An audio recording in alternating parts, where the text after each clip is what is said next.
Shalom peuple des dieux et bienvenue dans ce nouveau numéro d'État Grandeur où nous allons parler de l'amour du prochain parce que c'est le plus grand commandement que Jésus-Christ nous a donc laissé. Il nous a demandé d'aimer premièrement Dieu de tout notre cœur, de toutes nos pensées, de toutes nos forces et d'aimer également notre prochain comme nous-mêmes. Aime ton prochain comme toi-même. Voilà, alors on va parler de l'amour du prochain avec nos invités.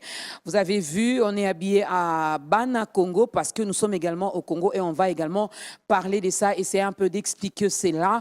Pourquoi Bana Congo dans ce nouveau numéro d'État Grandeur avec notre invité d'ailleurs qui n'est plus à présenter. Et pourquoi lui? Eh bien parce qu'il parle bien, il sait exhorter, il sait toucher le cœur, il sait nous pousser à nous convertir et pourquoi pas à donner également nos vies à Jésus-Christ. Mais avant cela, il y a un témoignage. Lui, il s'appelle Herbert. Depuis l'âge des 13 ans, il a été hanté par un secret. Alors, il partage avec nous, je ne sais pas, qu'est-ce qui vous tourmente, qu'est-ce qui vous dérange, qu'est-ce qui vous empêche d'aller de l'avant, de faire confiance en Dieu, qu'est-ce qui vous empêche d'évoluer, de vous développer. Suivez ces témoignages et après, je suis sûre et certaine que vous allez prendre une très bonne décision, celle de donner votre vie à Christ. J'aurais bien voulu descendre dans ma tombe en sachant que personne n'était au courant de ce qui m'était arrivé. J'ai grandi dans une petite ville du nom de Wewoka, en Oklahoma. Une ville de 4 à 5 000 habitants, où tout le monde connaît tout le monde. À 13 ans, j'ai été abusé sexuellement par une femme. Pendant des mois, notre famille la connaissait. Elle abusait de moi. J'ai perdu ma virginité. J'ai été très touché émotionnellement. Est-ce bien? Est-ce juste? Est-ce normal ce qui m'arrive? Pourquoi est-ce que ça m'arrive? J'en suis arrivé à conclure que c'était absolument mauvais. Ça me faisait souffrir et je ne voulais pas que ça continue. Je n'oublierai jamais le jour où j'ai dit à cette femme, « Laisse-moi tranquille.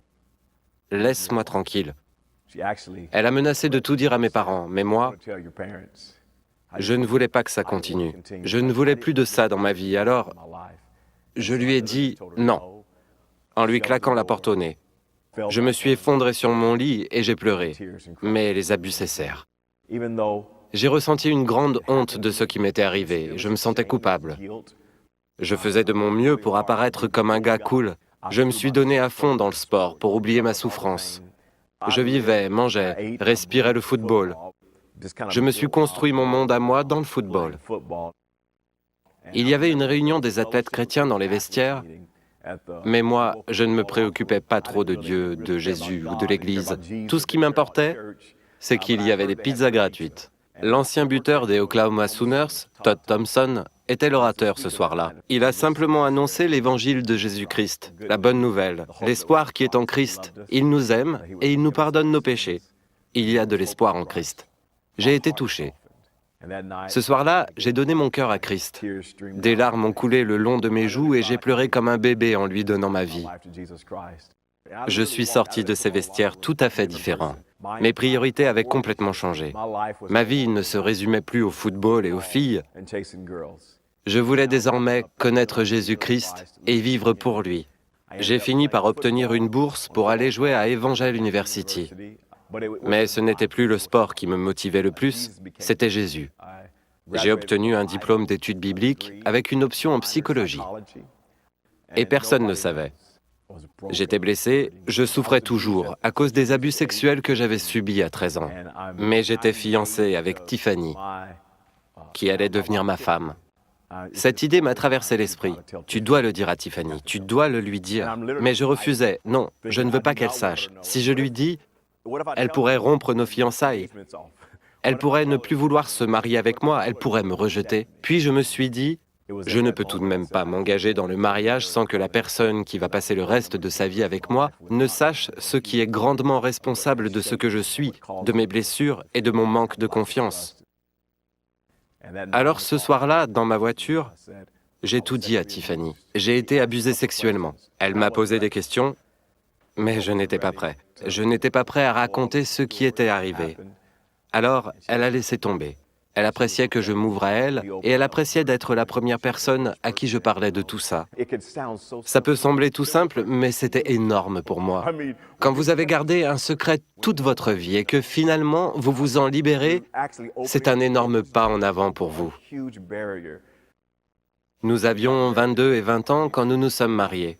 Pendant 6 ou 7 ans, j'ai été évangéliste itinérant. Puis avec mon épouse, nous nous sommes installés à Oklahoma City, en Oklahoma. Nous avons commencé à fréquenter une église appelée People Church. C'est là que j'ai fini par parler de ce qui m'était arrivé à un petit groupe d'hommes. Les 2 hommes de ce groupe continuèrent de m'accepter, de m'aimer et de me respecter comme pasteur. Ça m'a donné confiance. La Bible dit « Confessez vos péchés les uns aux autres afin que vous soyez guéris ». Une véritable guérison s'est opérée. C'est thérapeutique de se confesser. Je pense que le plus grand progrès, le moment où la blessure est devenue cicatrice, c'est quand je me suis dit « Je peux en parler à l'Église ». C'est à ce moment-là que j'ai compris que j'étais guéri, entièrement guéri et pardonné. La femme m'a appelé au téléphone à plusieurs reprises. Un jour, j'ai décroché et je lui ai parlé. J'étais très calme, très cordial. Je n'étais ni en colère ni fâché, j'ai pu pardonner. La Bible dit que si nous ne pardonnons pas à ceux qui nous ont fait du mal, notre Père céleste ne nous pardonnera pas non plus. C'est entre vous et Dieu. Dites, « Seigneur, je veux pardonner », et le processus peut commencer. Au fur et à mesure, Dieu vous aide à pardonner et à lâcher prise. Les statistiques sont affolantes.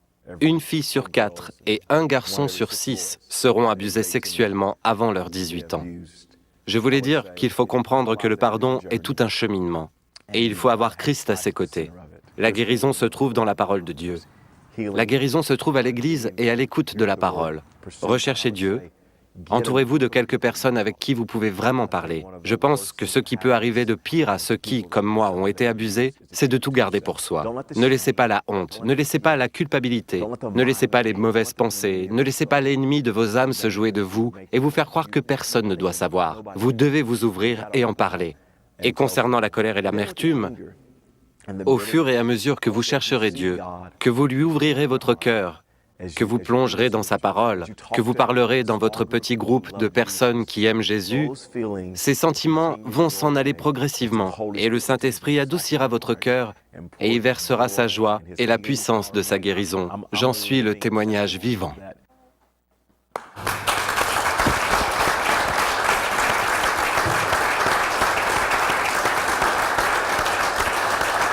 Et voilà, lui, il s'appelle le frère Herbert. Vous avez suivi son témoignage avec beaucoup d'attention. Alors, nous sommes là avec nos invités et l'invité principal également que vous connaissez très bien. Shalom, pasteur, et bienvenue. Bonjour, maman Dorcas, merci. Voilà, le pasteur Lord Lombo, qui est déjà un habitué de ces programmes. Hein. Vraiment, on a parlé avant l'émission. C'est pas lui, au fait. C'est pas lui. Mais ceux-là qui ont décidé que ça soit lui, ils vont quand même nous dire vers la fin pourquoi le pasteur Lord Lombo, on les saura. Alors, pasteur, on a suivi le témoignage de notre frère Herbert. Oui, un témoignage tellement touchant, tellement édifiant. C'est triste ce qui lui est arrivé. Mais en même temps, le plus beau dans le témoignage, c'est comment lui-même il a tourné cela à son avantage avec l'aide de Dieu. Comme pour dire vraiment que ce texte est vrai, hein, qui dit que ceux qui traversent la vallée des larmes, ils ont la capacité de la transformer en une oasis. Donc c'est à peu près ce qui lui est arrivé. Beaucoup de gens passent par ce genre de situation. Les statistiques qui ont été données dans le témoignage sont affolantes. 1 fille sur 4 est abusée sexuellement avant ses 18 ans et 1 garçon sur 6. Donc c'est quand même beaucoup. Mais il y a la possibilité de trouver le chemin pour sortir de ces ténèbres et en suivant le Seigneur et en lui donnant complètement nos vies. C'est ce qui lui est arrivé. Je pense que si nous faisons la même chose, nous pourrons arriver à la même paix que lui a maintenant et à la même joie de vivre qu'il a. Il nous conseille d'ailleurs d'en parler, si c'est là jamais arrivé à quelqu'un, que la personne ait le courage d'en parler à une autre personne. Exactement. Mais seulement il faut le faire, il faut tomber sur une bonne personne. Exact, oui, parce que si vous tombez sur quelqu'un qui est lui-même déjà malade, il peut abuser de la situation. Mais il y a du pouvoir dans la confession, en fait. C'est pourquoi la Bible demande de confesser à Dieu, mais aussi de confesser les uns aux autres. C'est un pouvoir, c'est libérateur. C'est même le premier pas vers la délivrance. Ouais. Alors, on va d'abord prendre le tout premier cantique. Je l'ai dit ici, mesdames et messieurs, qu'aujourd'hui, dans ta grandeur, on va parler de l'amour du prochain. On entend parler de ça, que Dieu a dit, nous devons nous aimer les uns les autres, nous devons aimer Dieu. Alors, c'est qui le prochain? Il y en a qui pensent que c'est mon frère, ma soeur biologique, c'est le frère, la soeur de mon église. Alors, avec notre invité, le pasteur Laude, il va quand même nous aider à comprendre également, lorsqu'on dit l'amour, c'est quoi? Il peut nous donner une petite explication par rapport à ces grands mots qui est donc l'amour. Et lorsqu'on parle du prochain, qui est notre prochain? Comment doit-on aimer notre prochain? Qu'est-ce que nous devons faire et qu'est-ce que nous ne devons pas faire? Mais avant cela, un cantique pour bien commencer les choses.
Des temps à passer dans l'intimité, rester à tes côtés pour l'éternité, être brisé par les Écritures, offrir ma vie comme une monture, c'est là mon désir pour ton plaisir, c'est pourquoi je viens.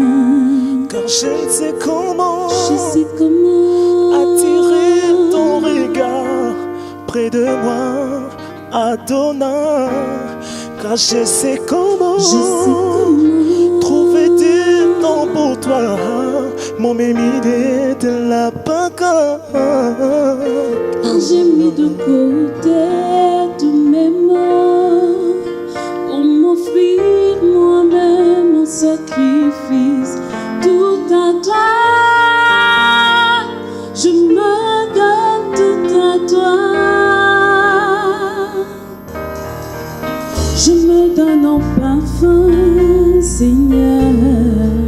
Je me donne en parfum pour toi. Je me donne en parfum, Seigneur.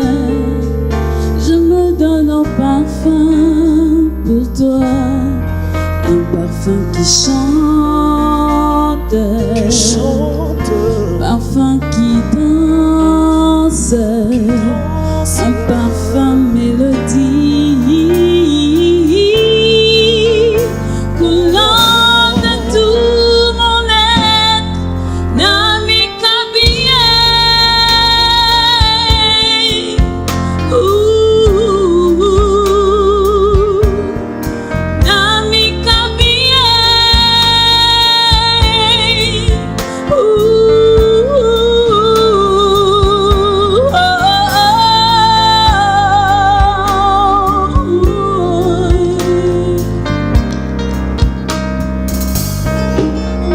Je me donne en parfum, Seigneur. Je me donne en parfum pour toi. Un parfum qui chante, parfum qui danse, un parfum mélodie,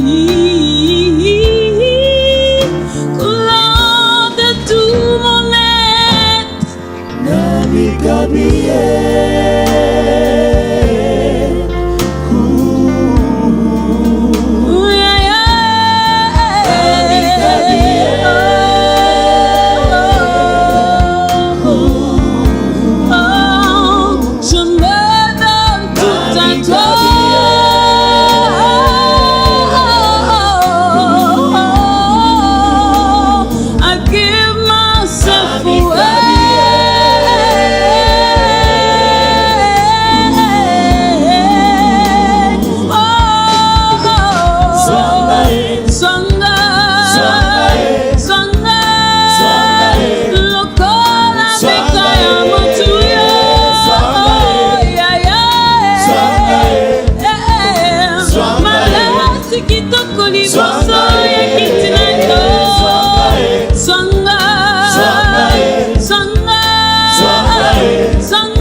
qui danse pour ta gloire, Seigneur. Je me donne tout à toi. Prends-moi, Seigneur.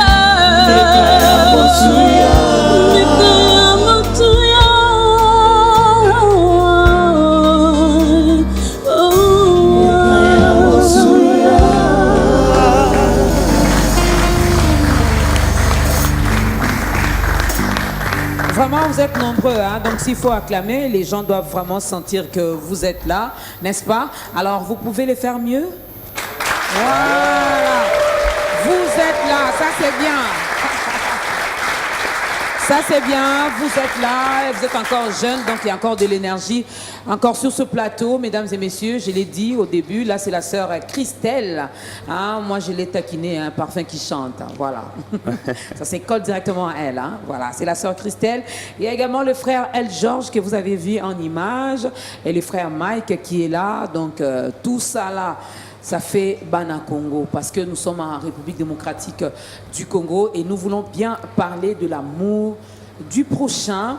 Alors, le plus grand ou le tout premier commandement, c'est d'aimer Dieu de tout mon cœur, de toute mon âme, de toutes mes pensées, de toute ma force et ensuite d'aimer le prochain. Alors, c'est quoi ça, aimer? Alors, maman Dorcas, c'est... On parle de quel amour ici? Exactement. Et quel genre d'amour? C'est qui le prochain? C'est des questions importantes pour notre développement de cet après-midi, ou bien de ce matin. La Bible déclare, dans Matthieu 22, 34 à 40, les pharisiens apprirent qu'il avait réduit au silence les Sadducéens. Ils se rassemblèrent et l'un d'eux, un spécialiste de la loi, lui posa cette question pour le mettre à l'épreuve. « Maître, quel est le grand commandement de la loi ?» Il lui répondit, « Tu aimeras le Seigneur ton Dieu de tout ton cœur, de toute ton âme et de toute ton intelligence. » C'est là le grand commandement, le premier. Un second, cependant, lui est semblable, « Tu aimeras ton prochain comme toi-même. » De ces deux commandements dépendent toute la loi et les prophètes. J'aimerais le lire dans Marc parce qu'il y a encore plus de détails. Un des scribes, Marc chapitre 12, versets 28 à 34, un des scribes qui les avait entendus débattre et voyait qu'il leur avait bien répondu, vint lui demander « Quel est le premier de tous les commandements ?» Jésus répondit « Le premier c'est « Écoute Israël, le Seigneur, notre Dieu, le Seigneur est un. Et tu aimeras le Seigneur ton Dieu de tout ton cœur, de toute ton âme, de toute ton intelligence et de toute ta force. Le second, c'est tu aimeras ton prochain comme toi-même. Il n'y a pas d'autre commandement plus grand que cela. Le scribe lui dit, c'est bien, maître, tu as dit avec vérité qu'il est un et qu'il n'y en a pas d'autre que lui. Et que l'aimer de tout son cœur, de toute son intelligence et de toute sa force et aimer son prochain comme soi-même, c'est plus que les holocaustes et les sacrifices. Jésus, voyant qu'il avait répondu judicieusement, lui dit, tu n'es pas loin du royaume de Dieu. Drôle de réponse de Jésus. Il aurait dit, tu as bien répondu, tu iras au ciel. Non, il dit, tu n'es pas loin. Toutefois, tu n'es pas dedans non plus. Mais tu n'es pas loin. Nous allons voir pourquoi. J'ai voulu lire ce passage de Marc parce qu'il est beaucoup plus, il donne beaucoup plus de détails que celui de Matthieu que nous avons lu tout à l'heure. Alors, moment Dorcas, lorsque nous lisons donc le plus grand commandement qui est tiré d'ailleurs de Deutéronome chapitre 6 verset 5 et avec les autres passages qui descendent après, on pose la question à Jésus, Maître, quel est le plus grand commandement? Il y a beaucoup de commandements finalement. Moïse, lorsqu'il est venu, il nous a donné toute une table de la loi avec beaucoup de commandements. Entre autres, tu ne commettras point d'adultère. Entre autres, il ne faudrait pas envier. Tu ne voleras pas. Toutes ces choses. Mais de tout ça, quel est le commandement qui dépasse tous les commandements? Alors Jésus dit, le commandement qui est le plus grand, c'est, on s'attendrait à ce qu'il dise, c'est tu aimeras le Seigneur ton Dieu de tout ton cœur, de toute ton âme, de toute ta force, et tu aimeras ton prochain comme toi-même. C'est ce qu'on sait, n'est-ce pas? Mais Jésus, il ne commence pas là, il commence bien avant. Il dit le plus grand commandement, c'est Shema, ô Israël, l'Éternel ton Dieu, l'Éternel est un. Shema qui veut dire simplement écoute. Écoute, ô Israël, l'Éternel ton Dieu, l'Éternel est un. Alors, quand tu auras écouté ça et compris ça, c'est alors que tu aimeras l'Éternel ton Dieu de tout ton cœur, de toute ton âme, de toutes tes pensées, et tu aimeras ton prochain comme toi-même. Maître, pourquoi commences-tu par « Écoute, ô Israël, l'Éternel ton Dieu, l'Éternel est un ». J'aimerais donner quelques vérités ici, avant d'aller plus loin. La première, c'est que tout commence d'abord par ce que Dieu dit « Écoute, ô Israël, écoute ». Pourquoi faut-il écouter? Parce que l'ordre qui est donné, plusieurs peuvent le comprendre de leur manière. Plusieurs peuvent assumer que ça veut dire ceci ou ça veut dire cela. C'est pourquoi avant de parler, avant de répondre, avant d'agir selon que vous pensez qu'il est juste d'agir, écoutez d'abord les instructions de l'Éternel. Il dit écoutez, écoute ça veut dire mets de côté toutes les présomptions que tu as. Ça veut dire aussi, à force de vivre sur cette terre, dans la famille où tu es né, dans le contexte dans lequel tu as grandi, le genre d'église dans lequel tu es parti, le genre d'école que tu as fréquenté, ont créé ce qu'on appelle dans l'âme ou même dans ton esprit des présupposés, des vérités pour toi qui sont telles que tu penses qu'elles sont et qui ne peuvent pas changer. Mais Dieu dit, mets d'abord tous tes présupposés de côté. Commence par écouter ce que Dieu te dit. Pourquoi écouter? Parce que la vraie vérité, ce que Dieu est en train de dire, la vraie vérité est celle qui sort de la bouche de l'Éternel. Pourquoi écouter? Parce que si l'on rentre dans le commencement, on se rend compte que l'une des premières parties du corps de l'homme qui a fonctionné après la création, c'était les oreilles. La Bible déclare justement que Dieu, après avoir créé l'homme, Dieu les bénit et leur dit « soyez féconds ». C'est-à-dire, les oreilles ont commencé par fonctionner avant plusieurs autres parties du corps. C'est-à-dire, les oreilles doivent être ouvertes à la voix de Dieu. Il dit, écoute, ô Israël. Mais que dois-tu écouter? Tu dois savoir que l'Éternel ton Dieu, avant même qu'il dise que tu aimeras l'Éternel ton Dieu, il dit, tu dois d'abord savoir que l'Éternel ton Dieu, l'Éternel est un. Parce que maman Dorcas, on peut se mettre là à parler de l'amour de Dieu, on peut se mettre là à dire nous devons aimer Dieu, nous devons aimer nos prochains, mais si, je dirais le préambule, si cette première phrase n'est pas bien comprise, nous passons à côté. Avant de t'ordonner d'aimer Dieu, sache que l'Éternel ton Dieu est un. Il dit, quand tu sauras que l'Éternel ton Dieu est un, alors tu aimeras le Seigneur ton Dieu de tout ton cœur.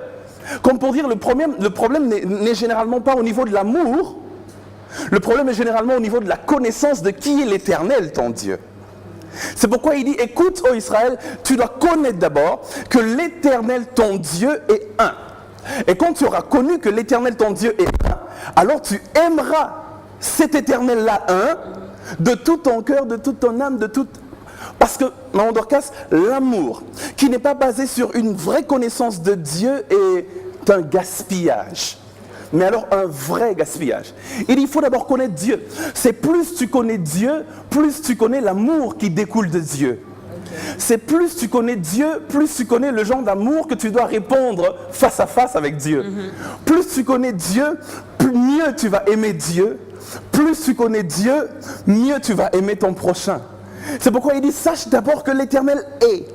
Et il est un. Une pluralité dans l'unité.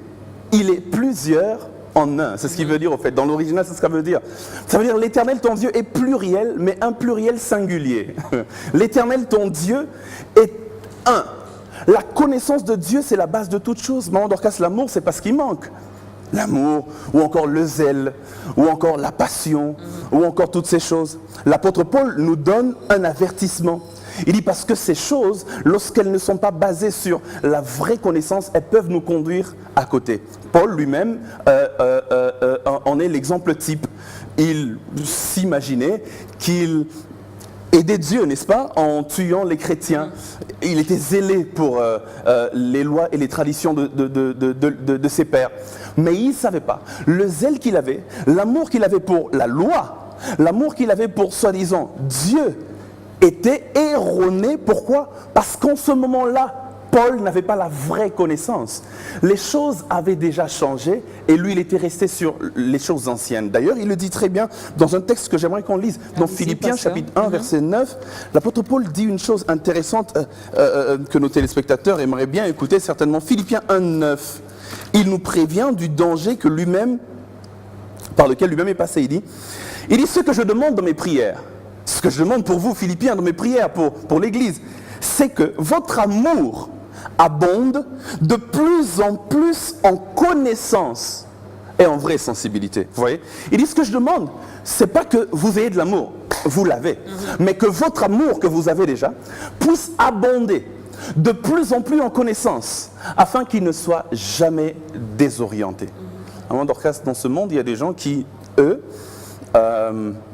sont persuadés que pour qu'ils aillent au ciel et qu'ils soient pardonnés de toutes les fautes qu'ils ont commises, il faut qu'ils aillent par exemple dans une église avec des bombes sur leur corps, faire sauter toute l'église. Et pour eux, ils pensent qu'en faisant ça, ils vont au ciel. Ces hommes sont zélés. Le point commun qu'on a entre nous et ces hommes-là, ils sont zélés par rapport à ce qu'ils croient. Nous aussi, nous sommes zélés. Mais le problème, c'est quoi? La connaissance. Lorsque la connaissance est erronée, l'amour est mal orienté. Lorsque la connaissance est erronée, le zèle devient un gaspillage. C'est pourquoi il commence par dire, sache d'abord que l'Éternel est, et il est un. Ensuite, tu aimeras l'Éternel ton Dieu. C'est ça la base de toute chose. Le savoir qui oriente l'amour. Vous allez vous rendre compte que mieux tu connais Dieu, mieux tu le sers, mieux tu l'aimes. Et c'est même pareil avec le prochain. Parce que la connaissance est la base de toute chose. Jésus dira plus tard, il dit, la vérité a le pouvoir d'affranchir, mais la vérité est dépossédée de son pouvoir si la connaissance ne l'accompagne pas. C'est pourquoi il dit, vous connaîtrez la vérité, et c'est alors que la vérité vous affranchira. Mais cet amour, lorsque vous dites, lorsqu'on aime Dieu, déjà aimer Dieu, c'est, comme vous avez parlé de la connaissance, je les connais et j'obéis. Tout à fait. Je les connais, j'obéis et je le sers. Mais par rapport au prochain, déjà Dieu, tout le monde, ici, personne ne dira que je n'aime pas Dieu. Tout le monde, même les caméramans diront que nous aimons Dieu.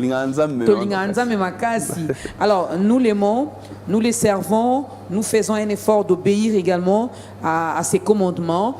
Mais par rapport au prochain, qui est d'abord mon prochain? C'est qui?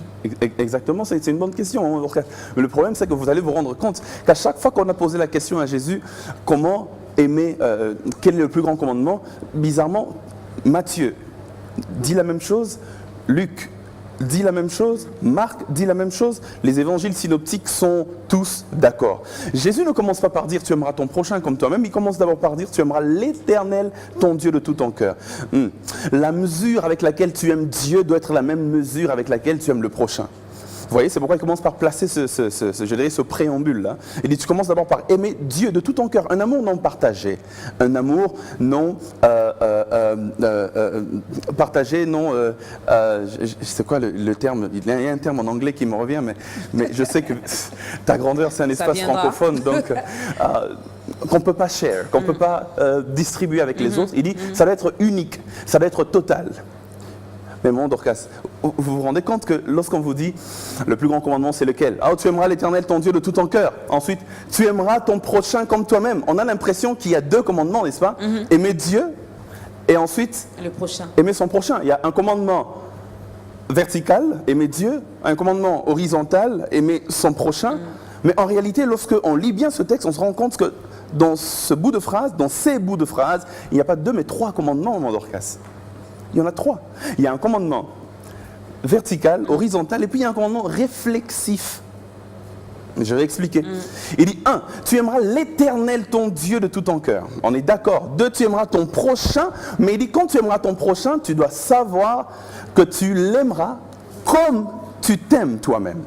Et donc il y a l'amour qu'on a pour Dieu, l'amour qu'on doit avoir pour le prochain, mais d'abord l'amour qu'on doit avoir pour soi-même. Parce qu'il dit l'amour pour le prochain doit être tributaire de l'amour que tu as pour toi-même. C'est d'abord réflexif avant que ça ne puisse être horizontal. En fait, regarde comment tu t'aimes. Je m'aime comme ceci, je m'aime comme cela. Ensuite, il dit, prends la même mesure d'amour que tu utilises pour t'aimer toi-même et utilise cette même mesure aussi pour aimer le prochain. C'est possible ça? On va préparer nous un deuxième cantique. Est-ce que c'est possible ça? Parce que déjà, il y a des choses que à moi, je ne peux pas me faire. parce que je m'aime tellement que je ne peux pas prendre un couteau et puis me couper. Exactement, c'est là que ça a tout son sens. Il dit pas seulement tu aimeras ton prochain, parce que si j'aimerais mon prochain, maman Dorcas, Dieu, on est d'accord qu'il est invisible. Lorsqu'on dit on va aimer Dieu, on va aimer Dieu, on ne le voit pas. Exactement, c'est comme un concept éloigné. Mais maintenant, Jésus veut le rapprocher de nous. Il dit dans le deuxième commandement, tu aimeras ton prochain, il y a un autre commandement inclus. Comme toi-même. En d'autres termes, tu dois d'abord apprendre à t'aimer toi-même. Et ensuite à regarder comment tu t'aimes toi-même. Et enfin, apprendre la même mesure avec laquelle tu t'aimes toi-même, l'appliquer par rapport au prochain. Oh là. On écoute la chanson, mais on va revenir sur ça. Tout à fait. Parce que je sais que je me pose des questions et vous également, je vois à la maison, vous vous posez également les mêmes questions. Déjà, moi, je m'aime. Et puis, je vais prendre ce que moi, là, je peux faire pour moi, le faire également pour l'autre. Ce que je ne peux pas faire pour moi, ne pas le faire également à l'autre. Deuxième cantique. Dieu.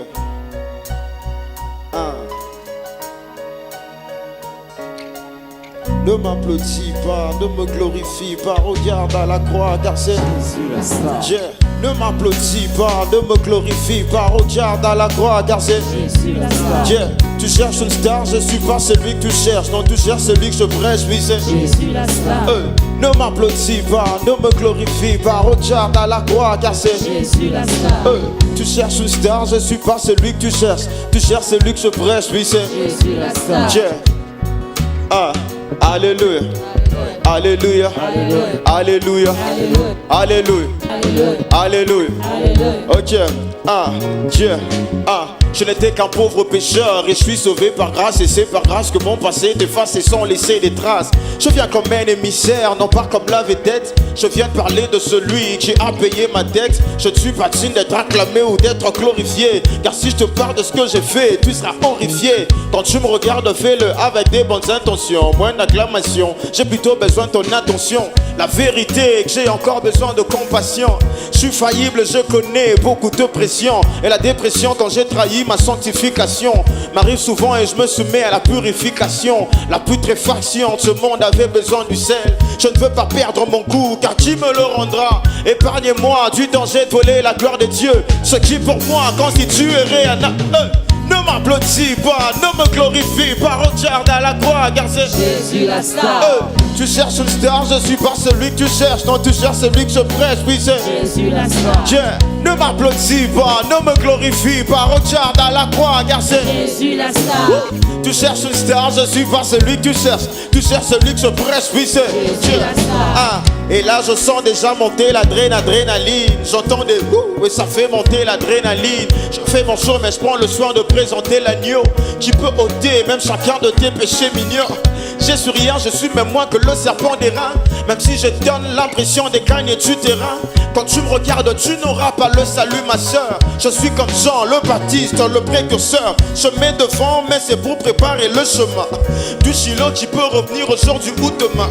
C'est lui la star, je suis là pour te parler de lui. C'est lui que j'élève et je me rabaisse afin que sa lumière luise. Je rappe pour gagner les âmes et non pour plaire aux femmes. Je fais de mon mieux pour éviter toutes ces choses infâmes. Je veille à rester sanctifié et pas éteindre la flamme. Je fais du rap pour édifier, pas pour que ne m'applaudis pas, ne me glorifie pas, regarde à la croix car c'est Jésus la star. Dieu. Tu cherches une star, je suis pas celui que tu cherches. Tu cherches celui que je prêche, oui c'est Jésus la star. Ne m'applaudis pas, ne me glorifie pas, regarde à la croix car c'est Jésus la star. Tu cherches une star, je suis pas celui que tu cherches. Tu cherches celui que je prêche, oui c'est Jésus la star. Dieu. Je ne chante pas pour te divertir, mais si je chante c'est pour t'avertir que le royaume est prochain, qu'il faut te repentir. Jésus revient bientôt, je peux te le garantir. Jésus seul est le chemin, la vie, la vérité. Il a hérité du pouvoir de l'iniquité, chose à laquelle je ne suis pas habilité. Ne m'applaudis pas, ne me glorifie pas, regarde à la croix car c'est Jésus la star. Tu cherches une star, je suis pas celui que tu cherches. Non, tu cherches celui que je prêche, oui c'est Jésus la star. Ne m'applaudis pas, ne me glorifie pas, regarde à la croix car c'est Jésus la star. Tu Tu cherches une star, je suis pas celui que tu cherches. Tu cherches celui que je prêche, puis c'est Jésus la star. ouais, c'est Jésus la star. Jésus la star. Oh, c'est Jésus la star. Jésus la star. Oh, c'est qui, c'est qui, c'est qui, c'est qui, c'est Jésus la star. ouais, c'est qui, c'est qui, c'est qui, c'est qui, c'est Jésus la oh, star. ouais, c'est Jésus la star. Jésus la star. Oh, c'est Jésus la star. Jésus la star. Oh, c'est qui, c'est qui, c'est qui, c'est qui, c'est Jésus la star. oh, c'est qui, c'est qui, c'est qui, c'est qui, c'est Jésus la star. on acclame Jésus. Alléluia. Alléluia. Eh oui, c'est Jésus la star, oui. C'est Jésus la star. C'est notre seule star également sur ce plateau. Vraiment, c'est la seule star que Amen. nous avons également dans nos vies. Hein. C'est Jésus la star. Il ne faut pas nous glorifier, il ne faut pas glorifier ta grandeur, il ne faut pas glorifier El Georges. Mais c'est Jésus, Jésus la star. Yes. Alors, l'amour du prochain. Oui, mon Dorcas. Je dois aimer le prochain comme je m'aime moi-même. Ça sonne un peu bizarre. Oui, c'est ça. Mais vous savez, l'amour pour soi, c'est, en Dorcas, pour plusieurs, surtout le cas du témoignage qu'on a vu tout à l'heure, qu'on a suivi tout à l'heure. Plusieurs ont été molestés, ont été, entre guillemets, dénaturés. Plusieurs on a abusé d'eux et ils ont une petite estime d'eux-mêmes. Ils souffrent de ce problème, de ce complexe. Et plusieurs, à cause peut-être des insultes dont ils ont été victimes, ne s'aiment pas. N'aiment pas peut-être leur physique ou la manière dont ils se présentent ou leur fond, parce qu'ils se rendent compte que c'est comme s'ils sont des monstres. Ils n'ont plus confiance en eux-mêmes. Exactement, mais là se pose un problème parce que le Seigneur dit « aime ton prochain comme tu t'aimes toi-même ». C'est-à-dire si toi-même tu ne t'aimes pas assez, il n'y a pas de grande mesure d'amour pour le prochain. Le Seigneur dit que c'est comme une relation de cause à effet. La manière dont tu aimes le prochain, l'effet dépend de la cause, la manière dont tu t'aimes toi-même. C'est pourquoi dans ce texte d'aimer son prochain comme soi-même, il y a d'abord une notion de faire la paix avec soi-même, de se regarder autrement, de se regarder un peu comme David pouvait dire voilà, je suis une créature merveilleuse. Ce n'est pas de l'orgueil, ni de la prétention, c'est une vérité basée sur ce que les Écritures disent. C'est-à-dire, plusieurs qui me suivent, dans le cas peut-être du témoignage, ou même au-delà du témoignage qui nous a été donné aujourd'hui, plusieurs qui me suivent doivent ce matin commencer, maman Dorcas, par faire la paix avec eux-mêmes. Commencer par s'aimer eux-mêmes. Parce qu'on peut parler de l'amour du prochain, mais s'ils ne s'aiment pas eux-mêmes, c'est comme si il n'y a pas de fondement de cet amour du prochain, parce que c'est comme toi-même que tu dois aimer ton prochain. Vous voyez? Comment on s'aime? Lorsqu'on arrive à réparer cela, par le travail que l'Esprit de Dieu peut faire au-dedans de nous, il nous redonne notre vraie valeur. Il nous sort de ce manque d'estime personnelle. Et il commence à nous faire rendre compte que tu es spécial aux yeux de Dieu. Tu es différent. Dieu t'aime. Et tu commences à t'aimer.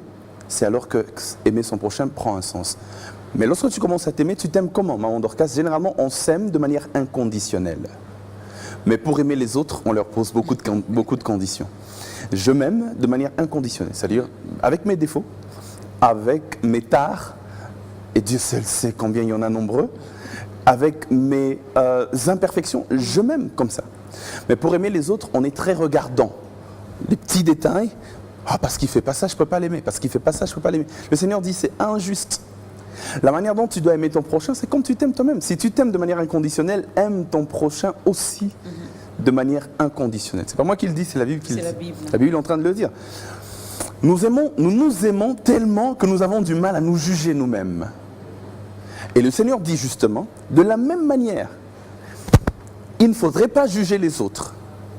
Nous nous aimons tellement que, même quand nous nous jugeons, maman Dorcas, nous nous jugeons non pas avec notre tête, mais avec notre cœur. Nous trouvons des excuses à nos actes en se disant c'est parce que je suis passé par telle chose, c'est parce que j'ai connu telle chose que j'ai réagi comme ça. Mais quand c'est les autres, on ne regarde pas ce par quoi ils sont passés, peut-être pour arriver à là, on se fixe sur l'acte seulement. Vous voyez? Aimer son prochain comme ça même, ça veut dire aussi le regarder avec un regard de cœur et pas seulement un regard de raison. Nous nous aimons naturellement, nous ne faisons pas d'efforts pour nous aimer. Aimer son prochain comme soi-même veut aussi dire cela. les aimer de manière naturelle. Mais le problème se pose, maman Dorcas, c'est que comment l'homme charnel peut-il arriver à aimer son prochain de manière parfaite, comme lui-même il s'aime? C'est pourquoi, maman Dorcas, il y a toujours dans cette chose-là, dans ce commandement de l'amour, un facteur spirituel qui vient s'ajouter. Parce que c'est finalement par l'aide du Seigneur que nous pouvons y arriver. Parce que nous devons être honnêtes envers nous-mêmes ici. Que si ça dépendait que de nous-mêmes ici, ça aurait été compliqué, mais alors très compliqué. Et c'est à ça que Dieu veut qu'on puisse arriver. L'apôtre Paul va même plus loin. Lorsqu'il dit dans Romains, chapitre 13, on lui pose la question par les Romains, parce que les lettres que Paul écrivait étaient comme des réponses aux questions qu'on lui a posées. Lorsque on lui pose toutes les questions, après il écrit comme des lettres pour répondre à tout ça. Au verset 8 de Romains 13, il dit « Ne devez rien à personne, si ce n'est de vous aimer les uns les autres. » Il dit « La seule dette que tu dois avoir envers quelqu'un, c'est la dette de l'amour. Car celui qui aime l'autre a accompli la loi. En effet, les commandements comme « Tu ne commettras pas d'adultère, tu ne commettras pas de meurtre, tu ne commettras pas de vol, tu ne désireras pas, et tout autre commandement se résume dans cette parole, tu aimeras ton prochain comme toi-même. » L'amour ne fait pas de mal au prochain. L'amour est donc l'accomplissement de la loi. Quiconque aime n'a plus besoin de loi. Parce que l'amour, c'est la loi à la perfection. C'est ce que Paul dit, c'est l'accomplissement, c'est rendre la loi parfaite. Lorsqu'on aime, on n'a plus besoin d'une quelconque loi. Parce que l'amour te poussera justement à obéir de manière inconsciente ou consciente à la loi, l'amour. Et c'est cela, maman Dorcas. Et plus loin également dans Corinthiens, il a également donné même une définition de l'amour. Ah. Et ce que je retiens, donc aimer, c'est donner. Et c'est donner. Lorsque j'aime mon prochain, je veux donner et je veux me donner également. C'est ce que Christ a fait. Tout à fait. Il nous a tellement aimés qu'il s'est donné également lui-même. Mais en disant tout cela, Dieu quand même savait que ça allait être un peu compliqué pour nous. Oui, parce que le bien dire, sûr. c'est une chose, mais le vivre en est une autre. Oui, Dieu savait que ça allait être compliqué. C'est pourquoi Dieu ne nous demande jamais, ce que j'aime avec Dieu, ce qu'il ne nous demande jamais de faire ce qu'il ne nous a pas déjà au préalable rendu capable de faire. Dieu est tellement juste que lorsqu'il nous demande généralement de faire quelque chose, c'est qu'il a mis tout ce qu'il faut pour que nous soyons capables de le faire. Je me rends de plus en plus compte, mon Dorcas, à chaque fois que j'analyse la vie chrétienne, je me rends de plus en plus compte de ce que Jésus voulait dire lorsqu'il dit « Il est avantageux pour vous que je m'en aille, parce que si je m'en vais, je vous enverrai le Saint-Esprit ». Je me rends de plus en plus compte, mon Dorcas, de la valeur, du rôle déterminant que l'Esprit de Dieu joue dans la marche chrétienne. Nous ne sommes pas abandonnés à nous-mêmes. La Bible déclare l'Esprit même vient nous aider dans nos faiblesses. Il vient pour porter notre charge avec nous. L'une des images que le Fils, avant de partir, a donné sur l'Esprit, il l'a appelé le Paraclet. Celui qui vient justement comme porter le même poids que nous portons pour nous-mêmes, afin de nous alléger l'attachement. C'est compliqué, c'est difficile. Je ne veux pas ici jouer au sein ou encore dire non, mais que c'est facile et que quiconque n'y arrive pas de manière facile a un problème spirituel. Ça n'a rien à voir avec un problème spirituel. La nature humaine ainsi que la nature de Dieu se combattent au-dedans de nous, se battent au-dedans de nous. La nouvelle naissance, ce n'est pas la suppression du vieil homme. La nouvelle naissance veut plutôt dire qu'au-dedans de nous, il y a maintenant deux réalités qui se battent. Il y a une nouvelle réalité, la loi de l'esprit qui vient et qui combat la loi du péché et de la mort. Ce n'est pas la suppression, mais ça dépend de nous. Qu'est-ce que nous nourrissons le plus? Ce que nous nourrissons le plus déterminera le genre de caractère que nous produirons. Vous voyez? C'est maintenant cela, mon Dorcas, qui est important. Un homme a dit, au sujet de la foi et du doute, ça peut s'appliquer dans ce contexte, il dit, nourris ta foi et tes doutes mourront de faim. De la même manière, nourris ta nouvelle nature et ta vieille nature, ton vieil homme, mourra de faim, si je peux paraphraser. Jusqu'à disparaître même. Hein. Exactement. Et ça, c'est très important. Mais je reviens encore sur cette question. Je sais que c'est une mauvaise question, mais je sais pourquoi je reviens sur ça, qui est mon prochain, même si je dois me référer également de la Bible, avec l'histoire du bon Samaritain. Alors, ici, présentement, nous sommes là. Deux fois, on s'est dit, il y a même certaines églises qui bon, je ne vais pas dire qui demandent à leurs fidèles de se séparer de leurs membres de famille, de leurs proches, et que sais-je encore. Donc, qui est le prochain? Est-ce c'est la sœur Christelle parce que nous partageons la même foi? Est-ce c'est le frère El Georges parce que c'est mon frère biologique? Qui est mon prochain? En tout cas, c'est une bonne question d'ailleurs. Vous avez dit que vous ne vouliez pas revenir sur l'histoire du bon Samaritain, mais je pense qu'il est important de mentionner cela. On ne va pas le lire parce que c'est long, mais seulement dans cette histoire, on sait que quelqu'un vient poser la question à Jésus, c'est quoi le plus grand commandement? Tu aimeras ton prochain comme toi-même. Lorsque Jésus lui dit tu aimeras ton prochain comme toi-même, il dit et qui est mon prochain? C'est une question qui est même dans la Bible. Et Jésus donne une réponse en forme de parabole. Il dit, bon, il y avait un homme qui avait été tabassé dans une allée. Il revenait de Jérusalem et puis il allait dans une ville. Et là, il a été tabassé. Il était en train de faire un mouvement bizarre. Généralement, les gens quittaient les villes pour aller à Jérusalem, mais ce n'était pas le contraire. Alors déjà, quand tu quittes Jérusalem pour aller quelque part, ça veut dire que tu es en train de descendre spirituellement dans le langage prophétique, dans l'interprétation prophétique. Évidemment, et comme il est en train de quitter la présence de Dieu, entre guillemets, Jérusalem, il est en train d'aller ailleurs, et des bandits l'attaquent, et on commence à le tabasser.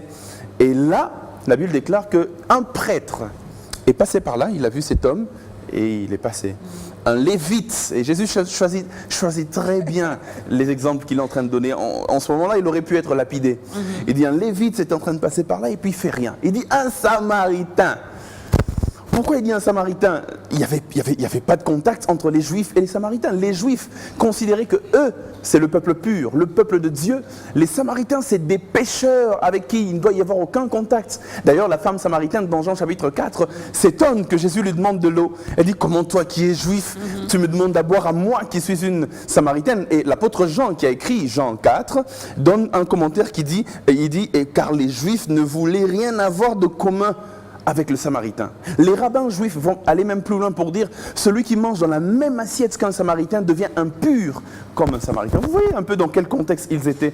Ils considéraient les samaritains un peu comme les Congolais considèrent d'autres peuples, un peu comme tel autre peuple considère tel autre peuple. C'est-à-dire on ne peut pas avoir de contact avec eux. C'est impossible. Ces gens nous ont fait tellement de mal. Ces gens sont des païens. Il n'y a aucun contact possible. Mais Jésus dit, le samaritain passait par là. Et le samaritain voit cet homme, il était ému de compassion et il lui donne à Dorcas sa monture, il lui donne son âne, il le met sur son âne, il essaie d'apporter les premiers soins avec le vin et de l'huile, de l'alcool, comme à l'époque, et puis après il l'emmène jusque dans une hébergerie et il dit prenez soin de lui et tout ce qu'il vous faut, moi-même je paierai. À la fin, Jésus pose la question, de ces trois hommes, qui a été le prochain de celui qui a été tabassé? Et cet homme répond évidemment, c'est le samaritain, c'est celui qui l'a aidé. Et parce que le prochain justement, c'est celui, n'importe qui, celui qui est en besoin, celui qui est en aide. Parce que aimer son prochain veut dire justement ne pas tenir compte des barrières. Ne pas tenir compte des barrières raciales, des barrières ethniques, des barrières de langue, des barrières de quoi que ce soit. Tout celui qui a été créé à l'image de Dieu est mon prochain. Même celui, j'aimerais même plus loin, même celui qui n'a pas reçu Christ comme Jésus-Christ. Je voulais même te poser cette question, même les barrières spirituelles. Moi, je suis déjà un homme spirituel, mais lui, il reste encore un homme, entre guillemets, animal. Je dois toujours l'aimer. Maman Dorcas, j'aimerais vous dire une chose d'ailleurs importante. L'un des meilleurs moyens pour qu'un païen se convertisse, c'est de lui montrer de l'amour. Au-delà de la prédication, au-delà d'un service de puissance, au-delà de chasser les démons et tout, c'est lorsqu'on reflète le caractère de Christ, qui est l'amour, que plusieurs viendront à Christ. Non pas parce qu'on a parlé, non pas parce qu'on a, je sais pas quoi, mais parce que simplement on a reflété Christ dans son amour. Le prochain, c'est quiconque je regarde, celui que je passe dans la rue, celui, quand je suis en train de passer et que je le vois s'approcher, je monte les glaces. Alors il m'a un téléphone, il risque de me piquer mon téléphone. C'est aussi lui mon prochain. Le Seigneur veut que je l'aime. Mais on peut quand même prendre des précautions, non? Faire monter les vitres. Quelqu'un a dit l'amour n'exclut pas le contrôle quand même. Hein. Mais aimer son prochain, c'est au-delà simplement de cela. Prenez toutes les précautions que vous voulez. Soyez juste rassurés que vous ne tombez pas dans le jugement ou encore dans la jugeote. J'aimerais même plus loin. Parce qu'à chaque fois que tu prêtes tes propres intentions aux actions de quelqu'un, tu le juges. À chaque fois, je vais le répéter, que tu prêtes tes propres intentions aux actions de quelqu'un. Oh, Salibou, il a fait ceci, certainement parce que oh, elle a chanté comme ça, certainement parce qu'Alinga l'a qui ça. Elle veut prouver. À chaque fois que tu commences à prêter tes propres intentions aux actions de quelqu'un, qu'il a peut-être fait sans les intentions que tu lui prêtes, tu entres déjà dans le jugement. Et le Seigneur est en train de dire justement qu'il faut aimer quiconque. C'est la meilleure manière de refléter Christ. Il dit même plus loin encore, comment connaîtra-t-on que vous êtes mes disciples? Est-ce que c'est parce que vous allez chasser des démons? Est-ce que c'est parce que vous allez guérir des malades? Est-ce que c'est parce que vous allez faire ceci? Il dit non, c'est lorsque vous vous aimerez les uns les autres que l'on saura que vous êtes mes disciples. On nous a mis dans une religion de la peur, maman Dorcas. Laissez-moi le dire et le mentionner. On nous a mis dans une religion de la peur.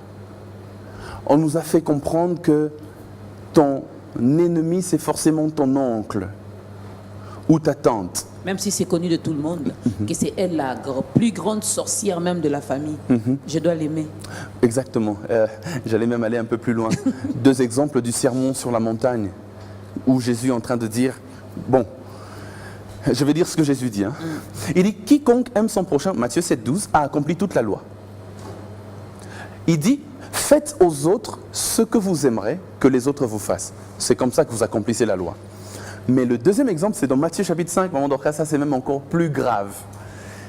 Plus difficile encore à faire. Après, ne me posez pas la question de savoir comment le faire, parce que je ne sais pas non plus. Mais dans Matthieu 5, 43 à 48, il dit ceci, il dit, vous avez appris qu'il vous a été dit, tu aimeras ton prochain et tu détesteras ton ennemi. Il dit, mais moi je vous dis, aimez vos ennemis. Faites du bien à ceux qui vous font du mal. Il va plus loin, il dit, priez pour ceux qui vous persécutent. Ah, ça commence à devenir compliqué. Et on prie pour eux. Hein. Tu sais comment on prie pour eux, pasteur? On leur envoie des bombes, les feux. C'est prier aussi pour eux, non? Non, mais il explique, il va plus loin. Il dit, parce que si vous faites ce que les gens de ce monde font, que faites-vous d'extraordinaire? Il va encore plus loin, il ne s'arrête pas là. Il dit, soyez parfaits, comme votre Père Céleste est parfait. Arrête-toi là au moins. Non, il va encore plus loin. Il dit, regardez, votre Père Céleste, il fait pleuvoir, non pas seulement sur les justes, mais aussi sur les méchants. Il dit, c'est comme ça que vous devez aimer vos ennemis. C'est-à-dire, l'amour là, c'est comme une pluie qui descend du ciel, mais que ce ne soit pas calculé. Quand la pluie descend, ça descend pour tout le monde.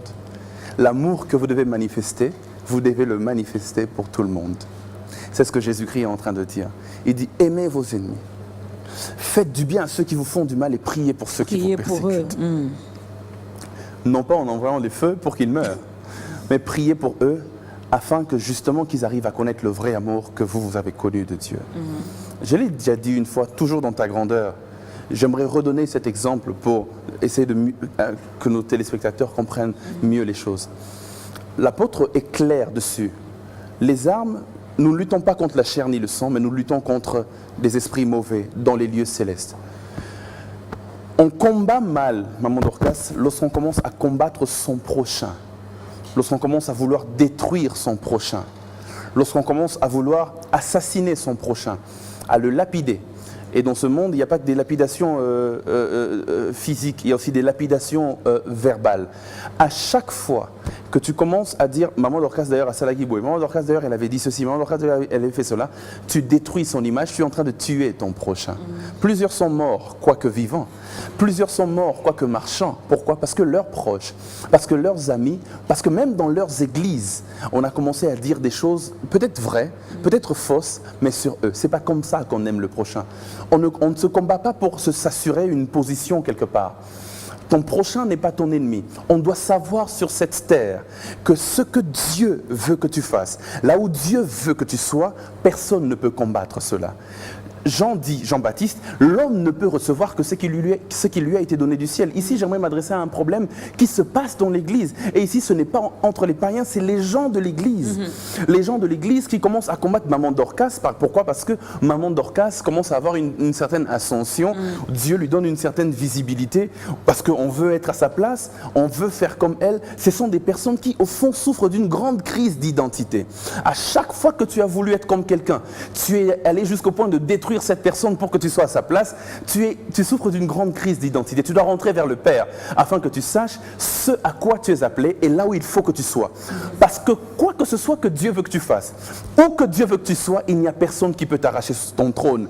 Même si Saül te combat de mille ou de mille autres manières, Dieu s'assure de te protéger et au moment opportun, si tu es David et que l'onction est descendue sur toi, tu finiras par être sur le trône. Il faut faire comme David. Il n'avait pas l'esprit sur nous comme l'esprit en nous comme nous aujourd'hui. Mais lorsqu'il était sur le point de tuer, il avait l'occasion de tuer Saül, il s'est retenu de le faire. Parce qu'il dit, je ne peux pas le faire. Aujourd'hui, on se tue dans l'église. Aujourd'hui, on excelle dans tout, sauf dans l'amour. Et pourtant, c'est dans l'amour que l'on reconnaît que nous sommes enfants de Dieu. Aujourd'hui, on excelle en toutes choses, Maman Dorcas. On parle en langue mieux que Paul, mieux que Pierre. Paul a dit, je parle en langue plus que vous tous. Mais aujourd'hui, il y a des gens qui l'ont même dépassé. Aujourd'hui, il y a des gens qui guérissent des malades, ressuscitent des morts. Mais il y en a même qui jeûnent dès son jour plus que Jésus. Exactement, Jésus a fait 40, il y en a qui ont battu le record. Ouais. Mais on n'excelle pas dans ce qui est le plus fondamental, Maman Dorcas, c'est l'amour. Et dommage, lorsque Dieu vient et regarde, c'est dans ça qu'il nous reconnaît que nous sommes vraiment ses disciples. Il y a une histoire, c'est même pas une parabole, il y a une histoire dans la Bible, Maman Dorcas. Jésus vient vers un figuier, il voit le figuier de loin. Il dit, oh, certainement il y a du fruit. Il n'est pas venu pour les feuilles, il est venu pour le fruit. Les feuilles l'ont attiré, mais c'est les fruits qui devaient le retenir. Et comme il n'y avait pas de fruit, il a maudit le figuier. Le fruit, c'est l'amour. Or, le fruit de l'esprit, c'est l'amour. On peut manifester tout un tas de charismes, mais si on n'a pas l'amour, on n'est rien. Et malheureusement, dans l'Église aujourd'hui, nous excellons en tout sauf en l'amour. Sauf en l'amour. Alors, je vais lire ces questions. Mais avant cela, on va d'abord prendre un troisième cantique parce que il y a des questions qui viennent déjà par rapport à l'amour. Ah, c'est compliqué, c'est difficile. Finalement, je me rends compte qu'on est encore loin. Là, je parle des enfants de Dieu, des chrétiens, qui ont encore beaucoup à faire. En tout cas, on est très loin. On doit être assez humble pour, à chaque fois, nous tous, moi y compris, revenir au pied de la croix, implorer la grâce du Seigneur. Oui, parce qu'on est très vraiment important. Troisième cantique.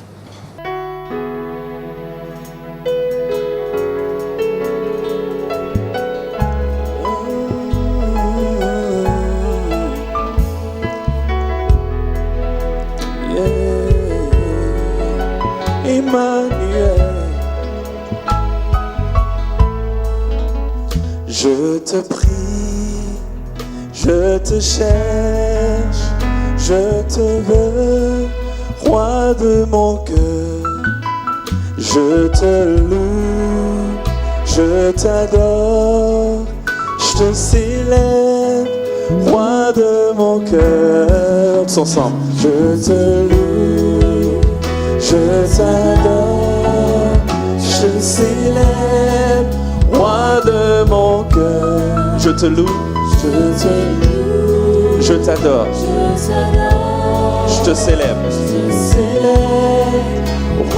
Chante encore, je te loue, je t'adore, oh je t'adore, je te célèbre, roi de mon cœur. Oh je te loue, oui je t'adore, je te célèbre. Chante-le avec plus de conviction. Je te loue, je t'adore, Oh, je t'adore, je te célèbre, roi de mon cœur. Oh, je te loue, oui, je t'adore, je te célèbre. Emmanuel, roi de mon cœur, Emmanuel,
je sais que tu es là, Emma.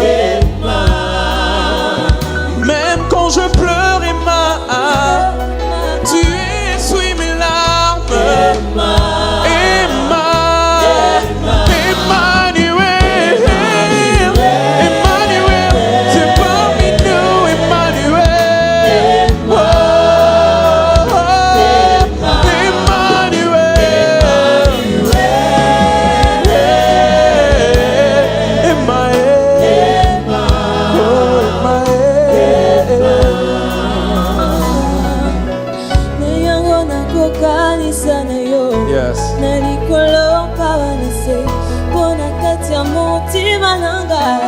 je ne connais qu'un seul amour, Zamba ndima komikaba, komipesa mobimba, mokonjo yako kana nyonso, oza nyonso motu yananga,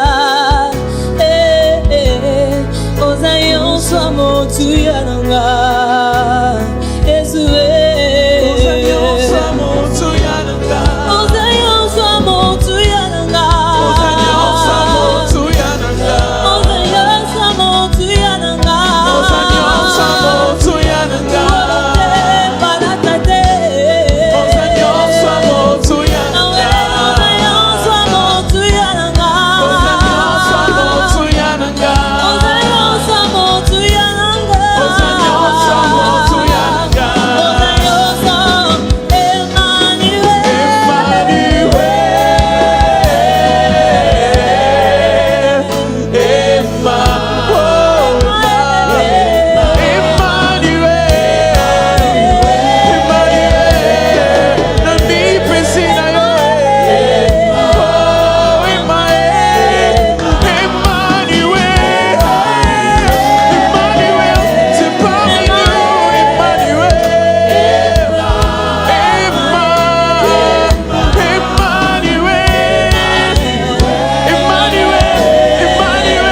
Chante le plus fort, tous ensemble. Nathalie la Nanyango. Nakinde Koa Piango. Tu es tout ce que j'ai de plus précieux. Nos alliances soient mon Tuyananga.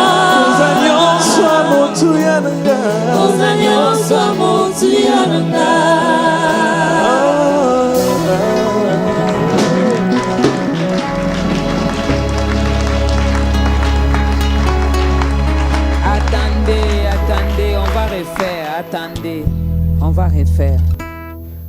Parce que ça là, en tout cas, ce n'était pas pour Emmanuel. Hein. On a dit Azanyo Somotuya et puis quand il faut acclamer là, c'est... Ah, Vraiment, Azani sommes tous pour nous. Et c'est comme ça que tu acclames.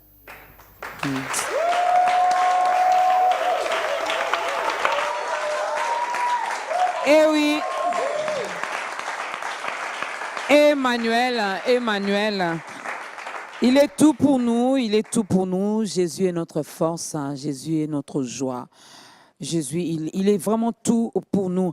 Alors, l'amour du prochain, on va encore poser une autre question. Et il y a la sœur Gloria Chikaya qui nous pose la question de savoir que faudra-t-il faire face à la trahison?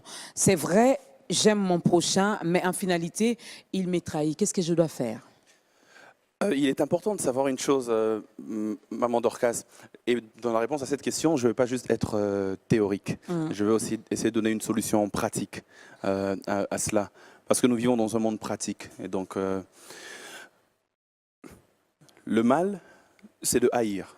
Le Seigneur nous demande d'aimer et non pas de haïr, ni de trahir. La trahison est une vieille réalité. Même Dieu en a été victime. Ce qu'il faut, c'est de continuer d'aimer, même si aimer veut dire aimer de loin, mais il faut toujours continuer d'aimer. Je vais vous dire une chose. Quelqu'un qui vous a empoisonné une fois, quelque temps après, il a encore cherché à vous empoisonner. La Bible ne veut pas que nous tombions dans la haine, même s'il est facile dans ce genre de situation de tomber dans la haine. Mais la sagesse de la vie aussi veut que nous ne puissions pas toujours continuer de manger dans la même assiette avec cette personne. Mon pasteur dit de temps en temps qu'il y a certaines personnes, dans certaines situations, qu'il faut juste aimer, mais de loin. C'est ça, aimer ses ennemis. Continuer d'aimer, ne pas haïr, même s'il faut aimer de loin. Voilà. Mais il ne faut pas continuer à manger dans une même assiette, hein, parce que je parie que la troisième fois qu'il va essayer de vous empoisonner, eh bien, il va réussir. Hein. Bonjour, pasteur. Je voulais demander au pasteur, oui, comment savoir que tel frère ou telle sœur m'est destiné. Frère James Fanabia. Ça, c'est dans le sens de mariage. Je crois. Hein. Mais, frère James. L'amour du prochain toujours, frère? Parce que si c'est l'amour du prochain, alors tous les frères nous sont destinés. Ils sont destinés à ce que nous puissions les aimer, tout le monde. Mais si c'est dans le sens du mariage, ce qui est en dehors de notre contexte, comment savoir que tel frère ou telle sœur m'est destiné? Bon, il y a beaucoup de facteurs. Je ne suis pas expert parce que moi-même, je suis encore... On a compris. Voilà. Mais ce que je peux dire, c'est que je crois, autant que Dieu parle pour tous les domaines autres possibles, il peut aussi parler sur ce domaine-là. Pourquoi ne pas rentrer vers Dieu et lui poser la question? Alors, on va revenir par rapport à l'amour du prochain pour avoir également la conclusion du pasteur. Vous avez remarqué qu'aujourd'hui, même l'accoutrement, on a un peu changé notre façon de s'habiller, hein, avec l'autorisation de notre chef John Bouy, bien sûr. Alors, il y a Mike qui est là, Mike qui a décidé finalement de nous faire porter Bana Congo. C'est quoi ça, Mike? Merci. C'est quoi Bana Congo? Bana Congo, merci Maman Dorcas pour la parole. Bana Congo, c'est un événement. C'est un événement, c'est un concert caritatif que nous, le jeune du club de jeunes chrétiens, nous organisons chaque année au profit de personnes vulnérables. Nous sommes déjà à la 2e édition, donc c'est un concert annuel, c'est un rendez-vous annuel qui réunit plusieurs artistes chrétiens, bien sûr. Nous glorifions les seigneurs, nous adorons les seigneurs. Et après, il y a des récoltes qui se font. Et avec ces récoltes, ces dons que le peuple de Dieu amène, nous le ramenons auprès de personnes vulnérables. C'est un peu dans ce sens que nous avons intitulé cet événement Bana Congo. Oui. Auprès des personnes vulnérables, chrétiens ou non chrétiens? En tout cas, parce que nous parlons même de l'amour, donc nous ne distinguons pas qui et qui n'est pas chrétien. Nous donnons à ceux qui en ont besoin. Et vous montrez également ces images-là? Je suis un peu curieuse. Hein? Moi, je suis un tout petit peu contre ces gens-là qui vont offrir des dons et puis après, on filme pour diffuser. Or, ma Bible, à moi, me dit, lorsque je fais l'aumône, lorsque la main droite donne, que la main gauche ne sache pas. Alors, vous savez, déjà, nous sommes une structure, nous sommes une ASBEL. Donc, nous avons 2 partenaires, je dirais. si nous prenons des images lors de nos descentes pour assister, ce n'est pas pour montrer au monde, mais nous le gardons parce que ceux qui nous soutiennent demandent souvent de preuves que réellement nous assistons ces personnes vulnérables. Vous allez donc savoir que depuis la première édition, nous n'avons jamais diffusé ces images, au moins quand nous passons à la télé, aux émissions. Quand les gens nous demandent des éléments, on le diffuse, mais pas seulement des gens après notre descente, nous faisons une publicité particulière, non, mais seulement nous prenons des images pour nos archives, mais aussi pour le présenter auprès de nos partenaires. Alors, deuxième édition, quelle sera la particularité de cette édition? Qui seront là? Tu n'as pas me dit que El George sera là, hein? Je vous informe que El George sera là. Pourquoi? Parce qu'en lui, Dieu a placé une grâce que nous aimerions encore bénéficier de ça. El George sera là. Oui. Au gagné cassé. Hein? Qui sera là encore? Du nouveau, Maman Christelle sera là alors qu'elle n'était pas là la première édition. Et le pasteur Lord aussi va participer. La première édition, il n'y avait pas Parfum qui chante. Hein? Je vous assure, il n'y en avait pas. Il y avait la sœur Sandra, il y avait le frère Henri Papa, il y avait le frère Jacques Chimakinda. Il y avait la sœur Alice Ali et puis Maman Godet. Et cette année, il y aura Maman Christelle, il y aura le frère El George, il y aura le frère Michel qui revient bientôt, le frère Mike. Encore frère Mike, toi? Mike Kalambaï. Ah, ok.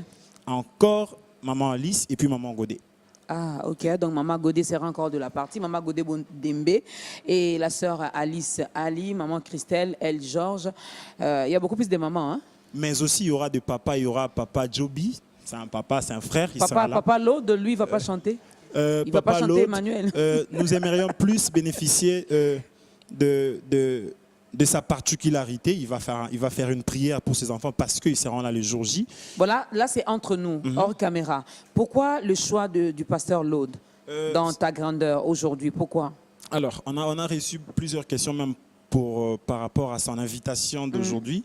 Vous savez, aujourd'hui nous sommes de jeunes. Si vous constatez derrière moi, il y a plus de jeunes. C'est un moment que notre génération doit impacter.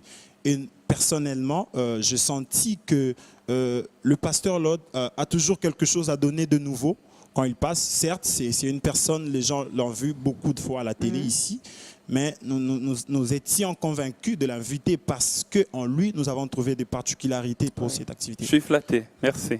Et aujourd'hui, on peut acclamer pour ça. Vous êtes gentil.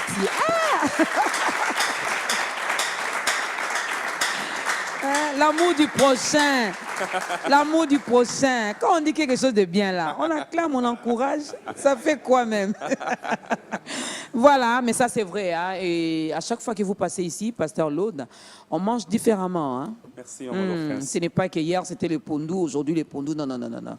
Hein, sois puissant dans quoi encore? Dans la grâce. Dans la grâce, hein, on avait bien mangé. Oui. Avec on avait bien mangé. Regarde, Joby rigole. Et voilà, avec Steve Mbouye également. Exact. Hein, Exact. Kovana Pembe Ninayo, on avait également bien mangé. Et aujourd'hui, dans Bana Congo, on a bien mangé hein, sur l'amour du prochain. Oui. Et je me rends compte que beaucoup de chrétiens sont encore loin. C'est vrai. On a l'habitude de crier tout haut. J'aime mon prochain, j'aime mon frère, j'aime ma sœur. Mais lorsqu'ils tournent le dos, nous sommes les premières personnes à les critiquer, à dire du mal. On va conclure. Mais Mike, cette deuxième édition, ça aura lieu quand? Ça sera où? À quelle heure? Alors, pour cette deuxième édition, nous serons toujours chez notre partenaire, Palm Beach, mais seulement nous voulons aussi oser. Cette fois-ci, nous allons le faire de l'autre côté du parking. Donc au centre culturel Palm Beach, c'est derrière l'hôtel Béatrice, vers Gare Centrale. Dès que vous êtes à la Gare Centrale, vous allez bien vous référer pour arriver au centre culturel Palm Beach. Le concert se tiendra le dimanche 21 mai à 15h. Nous aimerions vraiment respecter l'heure à 15h juste, avec tous les artistes que je citais. Je ne sais pas si je peux donner la contribution pour participer. La contribution, c'est à 5 000 francs. C'est avec ça, ce que vous allez nous donner, une partie de cette contribution sera octroyée aux personnes vulnérables. Donc, voilà. Même par rapport à la contribution, il reste au Congo. Hein? Bana Congo, 5 000 francs. Oui. Donc, francs. Aujourd'hui, c'est $. Francs, 5 000. Le 21 mai, hein, Les dimanches à 15 21 heures. mai au Centre culturel Palm Beach à 15h. Voilà. Oui. Il y aura beaucoup de choses. Venez ensemble, on va adorer Dieu, on va le louer, mais également, venez. Il a parlé de 5000, mais vous pouvez apporter plus parce qu'il y a des gens qui souffrent. Il y a des gens qui souffrent. Moi, il y a certaines prières que je ne fais plus, hein, parce que je pensais que je souffrais tellement, mais un jour, je suis passé vers Kitamo quelque part, j'ai vu des gens en train de souffrir, j'ai dit non, Ngaku tout bien. Donc, il faut venir soutenir toutes ces personnes-là. Alors, on fait d'abord l'appel. Hein. On fait d'abord l'appel avant de conclure par rapport à notre thème d'aujourd'hui. Il y a beaucoup de gens qui ont suivi depuis le début même de cette émission, Pasteur Laude. Et là, ils ont pris la décision d'aimer Dieu de tout leur cœur. Et ils veulent également recevoir Jésus-Christ dans leur vie comme Seigneur et Sauveur. Si vous pouvez les aider, vous regardez votre caméra.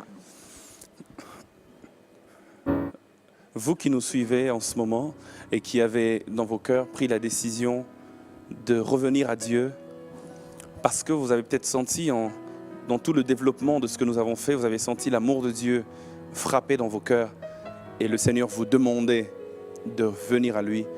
J'aimerais vous dire que c'est une bonne décision que vous avez prise et j'aimerais juste vous aider par cette petite prière. Seigneur, merci pour ce que tu fais, parce que tu utilises nos voix, nos perfections, nos imperfections, par le contrôle de ton esprit afin de ramener plusieurs à toi. Par nos faibles mots, tu as parlé à des cœurs qui aujourd'hui veulent revenir à toi. Nous te prions, ô Dieu, dans le nom de Jésus, que tu entres dans leur cœur, que tu deviennes leur Seigneur, leur Sauveur. Ceux qui ont grandi avec un manque d'amour, merci de leur apprendre c'est quoi aimer, parce que toi tu nous aimes de manière inconditionnelle. Seigneur, je les bénis là où ils sont. Je prie que tu leur donnes de la constance dans leur marche chrétienne, afin que ce jour-là, lorsque tu viendras prendre ton épouse, que nous puissions monter ensemble et que d'éternité en éternité, nous soyons dans une attitude de louange, de célébration devant le trône du Père. Au nom de Jésus-Christ. Amen. Dieu vous bénisse.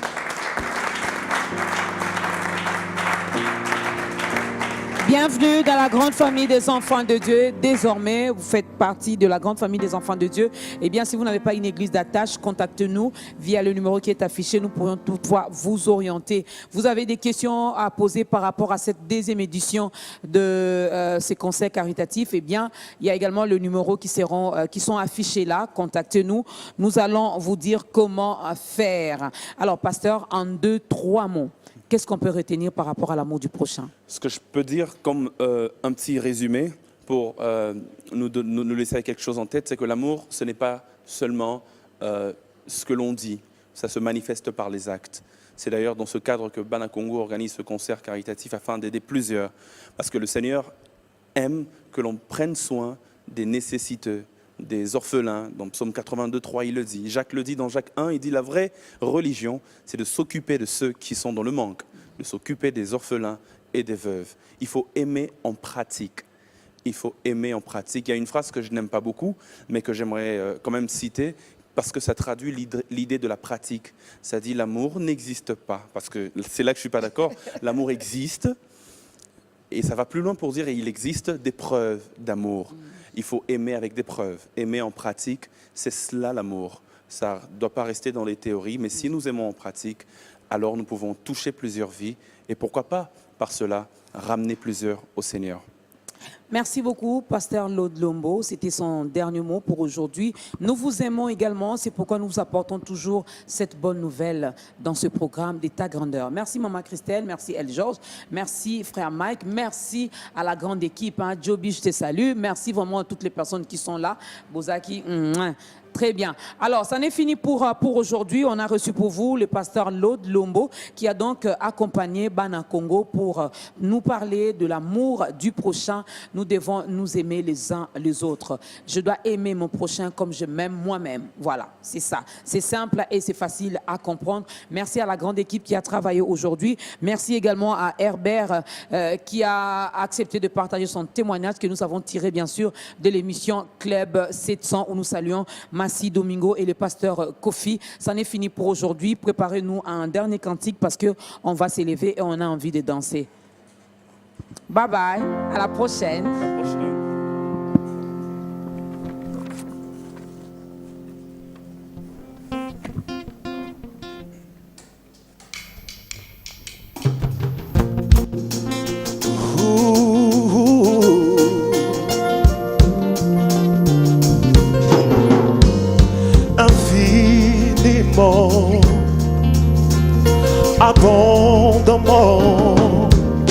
et bien au-delà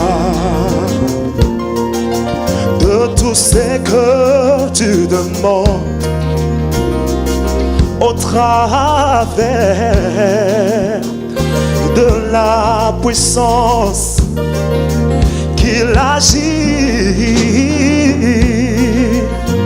en toi, en toi. Dieu est capable de faire tout ce qu'il dit, il fera. Il accomplira toutes ses promesses envers toi. Oh, garde ta foi en Dieu, il ne t'abandonnera pas. Il fera. Aïe aïe aïe aïe aïe aïe aïe. Tu peux pousser des cris de joie, tu peux danser pour la gloire du Seigneur. Oh, oh, oh. Il fera. Eh, oh, alléluia, alléluia, nous chantons. Oh, il est capable. Tout ce qu'il dit. Eh, eh. Oh, il accomplira toutes ses promesses envers toi.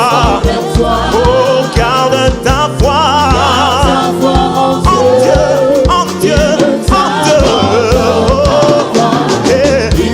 Allez danser, allez danser, allez danser. Alléluia, alléluia, alléluia. Oh oui, il est capable. Tout ce qu'il dit, tout ce qu'il dit dans ta vie. Oh, il accomplira toutes tes promesses. Oh, envers toi. Oh, garde ta foi en Dieu. En Dieu, il ne t'abandonne. Oh, je l'ai dit. Oh, oh, oh, oh, oh, il fera. Yeah, yeah, yeah, yeah. Fais-le bien, fais-le bien. Yeah. Oh, oh, oh, oh, oh, il fera. Yeah, yeah, yeah, yeah. Hey, yes, yes, yes. Oh, il fera. Oh, il fera. Oh, il fera. Oh, il fera. Oui, toutes tes promesses, oh, s'accompliront. Dans ta vie, oh, il fera. Oh, il fera. Il fera. Il fera. Il fera. Il fera. Il fera. Alléluia, alléluia, alléluia, alléluia, makino mayes, alléluia, makino mayes. Poussons les cris de joie pour la gloire du Seigneur. Alléluia, alléluia, alléluia, alléluia, alléluia. Hey, oh, garde ta foi en Dieu, il ne t'abandonnera pas. Il fera.